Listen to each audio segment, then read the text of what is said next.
APPSC group 2 prelims పరీక్ష ముగిసింది.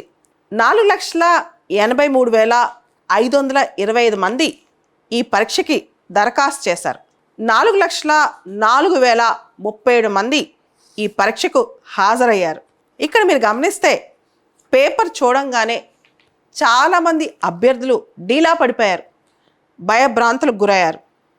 అందరూ గ్రూప్ 2 ప్రిలిమ్స్ రాసిన అభ్యర్థులు ఒక విషయం గుర్తుపెట్టుకోవాలి. పోటీ పరీక్షలో పేపర్ టఫ్గా ఉందంటే మనం పరీక్ష పాస్ కామని కాదు. మనకు టఫ్గా ఉంటే అందరికీ టఫ్గా ఉన్నట్టే. మనం చూస్తే 899 పోస్టులు ఉన్నాయి, అంటే దాదాపు 900 పోస్టులు. 1:50 పిలుస్తారు, అంటే దగ్గర దగ్గర 45,000 మంది. 10% ప్రిలిమ్స్ రాసిన వాళ్ళలో 10% మెయిన్స్కి వెళ్తారు. అంటే కట్ ఆఫ్స్ ఇంత కష్టమైన పేపర్ కాబట్టి కట్ ఆఫ్స్ చాలా తక్కువ ఉంటాయి. నా ఐడియా ప్రకారం 45 మార్కుల నుంచి 50 మార్కుల వరకు కట్ ఆఫ్ ఉండొచ్చు. 40 మార్కులు పైబడిన ప్రతి ఒక్కళ్ళు కూడా మెయిన్స్కి ప్రిపరేషన్ స్టార్ట్ చేయడం మంచిది. సో 80లు 90లు ఈ పేపర్లో వచ్చేవాళ్ళు ఉంటారు, కానీ అక్కడ జిల్లాకు ఒక 10 మందో 15 మందో ఉంటారు. అంతేగాని వందల కొద్ది మందికి అంత స్కోర్స్ రావన్నమాట. కాబట్టి 45 to 50 is a safe zone. Negatives అవన్నీ పోను. మీకు కనుక 45 నుంచి 50 మార్కులు వస్తే ఇమీడియట్గా మెయిన్స్ ప్రిపేర్ అవ్వండి. 40 పైన 40 పైన మార్కులకి వస్తే కనుక స్టార్ట్ చేసేసండి ధైర్యంతో.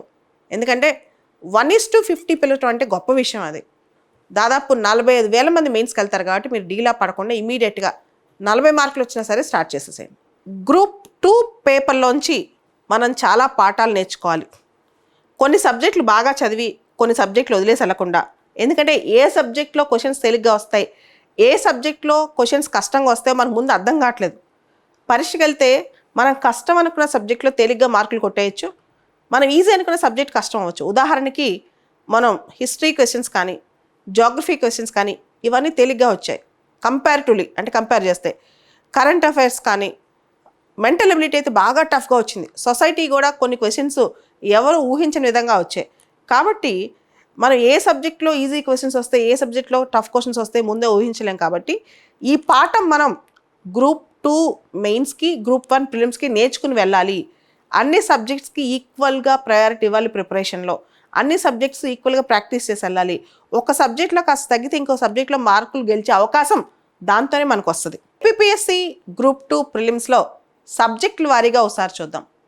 హిస్టరీ సబ్జెక్ట్లో క్వశ్చన్స్ మోడరేట్ నుంచి ఈజీగా వచ్చాయి. మోడర్న్ ఇండియాలో ఎక్కువ ఫోకస్ పెట్టారు. ముఖ్యంగా ఫ్రీడమ్ స్ట్రగుల్, మోడర్న్ ఇండియా ఈ సంబంధించిన క్వశ్చన్స్ ఎక్కువ వచ్చాయన్నమాట. అందుకని మనం ఏన్షియంట్, మీడియవల్, మోడర్న్ మూడింటిని సమానంగా చూడాలి. ఏ ఒక్కదాని మీద ఎక్కువ ఫోకస్ చేసి ఇంకో దాని మీద తక్కువ ఫోకస్ చేస్తే డేంజర్లో పడతాం అనమాట. మనం ఎక్స్పెక్టెడ్ లైన్స్లోనే హిస్టరీ క్వశ్చన్స్ ఉన్నాయి. వైకోమ్ సత్యాగ్రహ క్వశ్చన్ అందరూ ఎక్స్పెక్ట్ చేశారు, క్వశ్చన్ డైరెక్ట్గా వచ్చింది. అదేంటి అంటే టెంపుల్ ఎంట్రీ మూమెంట్ అని చెప్పి ఆలయ ప్రవేశ ఉద్యమం అనమాట వైకోమ్ సత్యాగ్రహ. దాని మీద ఎక్స్పెక్ట్ చేసిన క్వశ్చనే. అదేవిధంగా లిబరేషన్ ఆఫ్ గోవా, డామన్ డయ్యూ దాని మీద క్వశ్చను, కర్ణాటిక్ వార్స్ మీద క్వశ్చను, 1857 తిరుగుబాటు సెంటర్స్ మీద question, all India trade union Congress ఎవరు ఏ టైంలో బాంబేకి సంబంధించిన ఎవరు దాన్ని ప్రిసైడ్ చేశారో క్వశ్చను, మింటో మార్లే రిఫార్మ్స్ మీద క్వశ్చను, హరప్పన్ సైట్స్ మీద వచ్చిన క్వశ్చను, గవర్నర్ జనరల్స్ మీద వచ్చిన క్వశ్చను, మెక్కాలే స్టేట్మెంట్ మీద వచ్చిన క్వశ్చను, అదేవిధంగా హిస్టరీలో ఆర్గనైజేషన్స్ సేవా సదన్, సేవా సమితి వీటి మీద వచ్చిన ప్రశ్నలు, హర్షవర్ధన టైంలో లిటరేచర్ గురించి క్వశ్చను, తర్వాత పర్మనెంట్ సెటిల్మెంట్ క్వశ్చను, ఢిల్లీ సుల్తానేట్లో ఏ రాజులు ఏమేంటి ఇంట్రడ్యూస్ చేశారు, ఇలాంటి క్వశ్చన్స్. ఇవన్నీ కూడా మనం కాస్త జాగ్రత్తగా ప్రిపేర్ అవుతే ఈజీగా ఆన్సర్ చేయగలిగిన క్వశ్చన్స్ అనమాట. హిస్టరీ క్వశ్చన్స్ మాత్రం టఫ్ అని అనలేం. ఏన్షియంట్, మీడియవల్, మోడర్న్ బాగానే కొంచెం కష్టపడి చదివిన వాళ్ళకి క్వశ్చన్స్ ఆన్సర్ చేయదగ్గ క్వశ్చన్సే వచ్చాయి. ఇకపోతే ఏపీపీఎస్సీ గ్రూప్ 2లో జాగ్రఫీ ప్రశ్నలు ఎలా వచ్చాయి? బేసిక్స్ బాగా చదువుకున్న వాళ్ళకి, జాగ్రఫీ పైన కాస్త అవగాహన తెచ్చుకున్న వాళ్ళకి, కొంచెం టెస్ట్ సిరీస్లు ప్రాక్టీస్ చేసి వెళ్ళిన వాళ్ళకి ఈ ప్రశ్నలు పెద్ద కష్టం అనిపించలేదు. కానీ అసలు జాగ్రఫీ టచ్ చేయకుండా పైపైన చదువుకు వెళ్ళిన వాళ్ళకి మాత్రం ఈ క్వశ్చన్స్ కొంచెం కష్టంగానే ఉన్నాయి. మనం చాలా క్వశ్చన్స్ చూస్తే రైల్వే జోన్ సంబంధించిన హెడ్ క్వార్టర్స్ క్వశ్చను, బిలాస్పూర్ సంబంధించిన క్వశ్చను, అదేవిధంగా ఆంధ్రప్రదేశ్లో మినరల్ రిసోర్సెస్ సంబంధించిన క్వశ్చను, ఆంధ్రప్రదేశ్లో tourist spots Suryalanka beach, Kothapatnam beach వీటి మీద క్వశ్చన్స్, అదేవిధంగా మనం జాగ్రఫీలో ఎర్త్క్వేక్ ఎపీ సెంటర్ మీద క్వశ్చన్స్, తర్వాత రకరకాల ట్రైబ్స్ వాళ్ళు ఉండే లొకేషన్స్ దాని మీద క్వశ్చను, తర్వాత రివర్ సిస్టమ్స్ మీద క్వశ్చను, టెంపరేట్ గ్రాస్ ల్యాండ్స్ ఎక్కడున్నాయి ఇలాంటి క్వశ్చన్స్, తర్వాత ఇందస్ సింధు రివర్ సంబంధించిన క్వశ్చన్స్, దానికి సంబంధించిన అట్లెస్ కాళీ రివర్స్ సంబంధించిన అంశాలు, ఈస్టర్న్ ఘాట్ సంబంధించిన క్వశ్చన్స్, ఇట్లా యంగ్ ఫోల్డ్ మౌంటైన్ సంబంధించిన క్వశ్చన్స్, రకరకాల క్వశ్చన్స్ వచ్చాయి. నూనె గింజలు చాలా బాగా న్యూస్లో ఉందన్నమాట. ఇవన్నీ క్వశ్చన్స్ రెగ్యులర్గా మనం జాగ్రఫీలో ప్రిపేర్ అయ్యే క్వశ్చన్సే. ప్రాక్టీస్ చేసి వెళ్తే మాత్రం జాగ్రఫీ ఈజీ అనిపిస్తుంది, ప్రాక్టీస్ చేయకుండా వెళ్తే మాత్రం కొంచెం టఫ్ అనే చెప్పాలి. ఏపీపీఎస్సి గ్రూప్ 2 ప్రిలిమ్స్ సంబంధించి భారత సమాజం ఇండియన్ సొసైటీ క్వశ్చన్స్ మాత్రం అందరినీ కళ్ళు బయర్లు కమ్మేలా చేశాయి. చాలామంది అభ్యర్థులు ఇట్నే టఫ్ క్వశ్చన్స్ అన్నారు. నిజంగా టఫే. కొన్ని క్వశ్చన్స్కి అయితే చాలామందికి ఇంకా సమాధానాలే తెలియవు అనమాట. ఓవరాల్గా చూసుకుంటే ఇండియన్ సొసైటీ మెంటల్ ఎబిలిటీ బాగా టఫ్గా వచ్చినట్లు లెక్క ఏపీపీఎస్సి గ్రూప్ 2 ప్రిలిమ్స్లో. అంటే గ్రూప్ 2 స్థాయికి ఆ సొసైటీ క్వశ్చన్స్ సివిల్ స్టాండర్డ్లో వచ్చాయని కూడా చెప్పొచ్చు. చాలా వరకు కాన్స్టిట్యూషనల్ ప్రొవిజన్స్, ఆ చట్టాలు ఇంప్లిమెంట్ చేసే అధికారాలు, జాతీయ అంతర్జాతీయ పాత కరెంట్ అఫైర్స్ ఇండియన్ సొసైటీకి సంబంధించి ఇటువంటి క్వశ్చన్స్ చాలా వచ్చాయన్నమాట. ఉదాహరణకి భారత రాజ్యాంగంలో ఆర్టికల్ 164 క్లాస్ 1 ప్రకారం షెడ్యూల్ కులాలు మరియు వెనుకబడిన తరగతులకు అదనంగా బాధ్యతలు వహించే గిరిజన సంక్షేమ శాఖ మంత్రి కింద ఏ రాష్ట్రాలకు తప్పనిసరిగా ఈ శాఖ మంత్రి ఉండాలి అని చెప్పి ఇటువంటి క్వశ్చన్స్ కాస్త జాగ్రత్తగా చదువుకోవాల్సిందే. శబరిమల టెంపుల్ ఎంట్రీకి సంబంధించిన టఫ్ క్వశ్చన్స్, తర్వాత లింగ్విస్టిక్ రీజనలిజం సంబంధించిన క్వశ్చన్స్, తర్వాత అస్సాం ఉద్యమం సంబంధించిన క్వశ్చన్స్, ఢిల్లీ హైకోర్టు హిందూ వివాహ చట్టం సంబంధించిన tough questions, SDGs sustainable development goals గురించిన టఫ్ క్వశ్చన్స్, ఇట్లా మీరు చూస్తే కనుక చాలా క్వశ్చన్స్ అభ్యర్థులు చదువుకొని క్వశ్చన్స్ సొసైటీలో వచ్చాయి. కాస్త సొసైటీలో చాలామంది ఇబ్బంది పడ్డారు.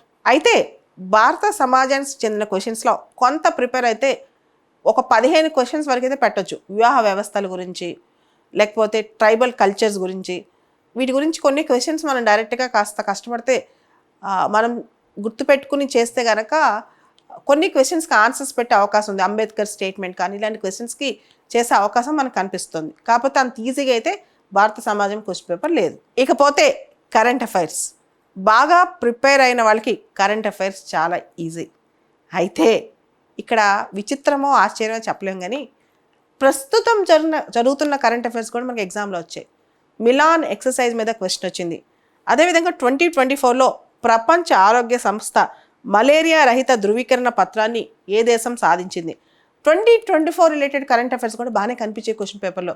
అంతేందుకు ఫిబ్రవరిలో ఇప్పుడు జరుగుతున్న కరెంట్ అఫైర్స్ కూడా క్వశ్చన్ పేపర్లు వచ్చాయి. అంటే ఇంతకుముందు అనుకునే వాళ్ళం కరెంట్ అఫైర్స్ నెల రోజుల ముందు వరకు చదవాలని, ఇప్పుడు అట్లా కాదు. ఎగ్జామ్ ముందు రోజు కూడా కరెంట్ అఫైర్స్ చదివి వెళ్ళాల్సిన పరిస్థితి అనమాట.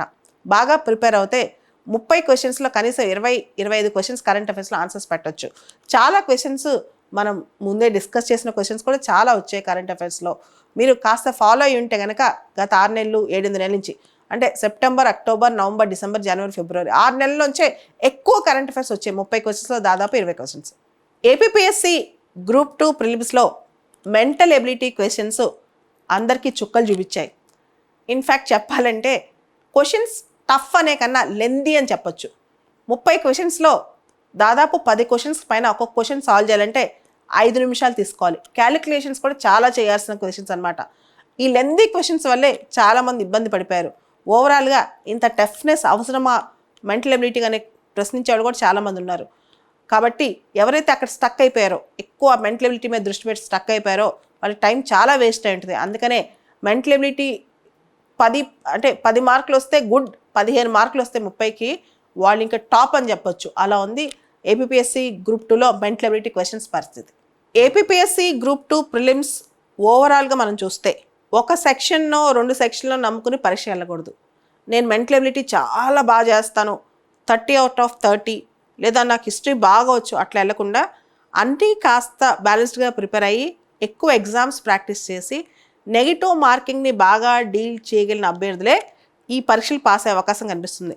యూపీఎస్సీ సివిల్స్లో సీసాట్ స్టాండర్డ్ ఎలా పెరుగుతుందో గ్రూప్ 2 పరీక్షలో కూడా మెంటల్ ఎబిలిటీ స్టాండర్డ్ అంత పెరిగిపోతుంది అనమాట.